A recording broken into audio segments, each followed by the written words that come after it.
Hello and welcome to Real English, episode 14 from Vivid English Avenue. Today, we have a short, fun, and practical story about cooking and helping others. Perfect for A2 to B1 English learners. Can you catch all the phrasal verbs on the first listen? Let's find out. Listen carefully.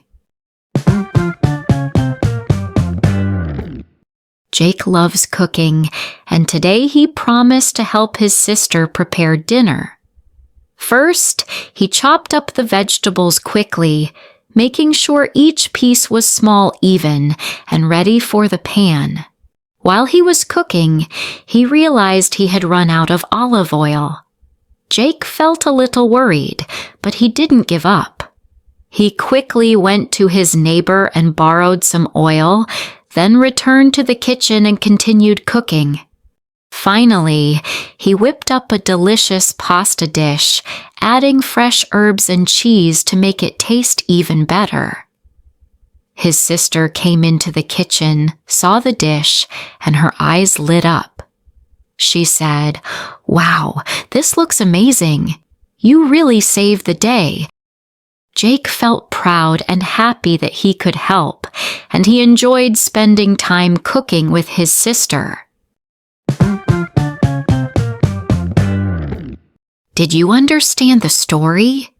What did Jake do first in the kitchen?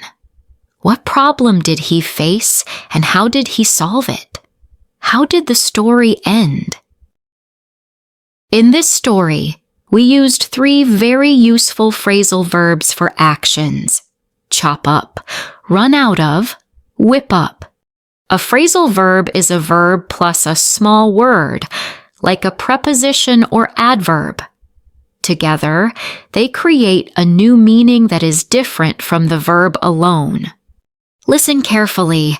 I'll explain each phrasal verb and how it's used in the story. Chop up, to cut into small pieces. In the story, first, he chopped up the vegetables quickly, making sure each piece was small and even. This means Jake carefully cut the vegetables into small, even pieces to cook properly. What do you usually chop up when you cook? Run out of, to have no more of something. In the story, he realized he ran out of olive oil. This means Jake had used all the olive oil. He borrowed some from his neighbor so he could continue. Have you ever run out of something important at home or school? How did you solve it? Whip up, to make something quickly, especially food. In the story, finally, he whipped up a delicious pasta dish, adding fresh herbs and cheese. This means Jake prepared the meal quickly and skillfully. Can you think of a meal you could whip up in 10 minutes? Now let's hear the story one more time. Try to catch the 3 phrasal verbs for actions: chop up, run out of, whip up.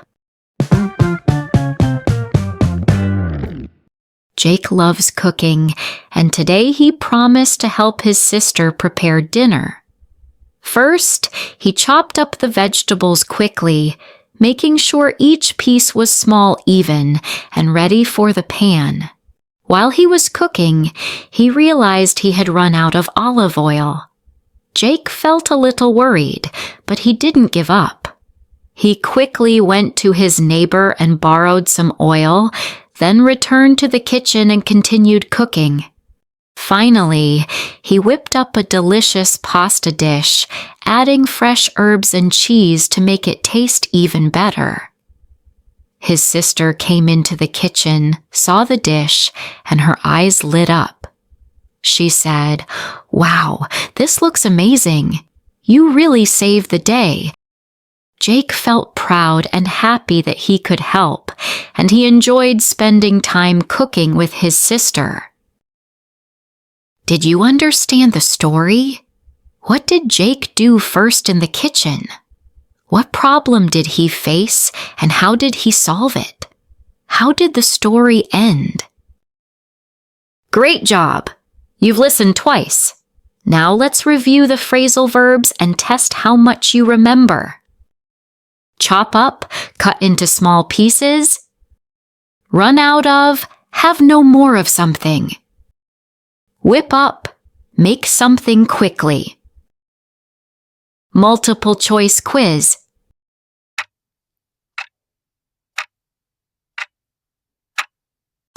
Before cooking, I need to chop up the onions.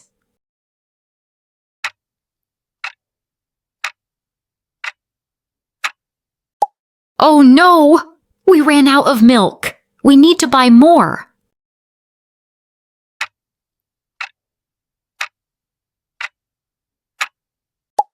I can whip up a quick sandwich in 5 minutes. How did you do? Did you get them all right? Try using these phrasal verbs in your own sentences today. Fantastic work!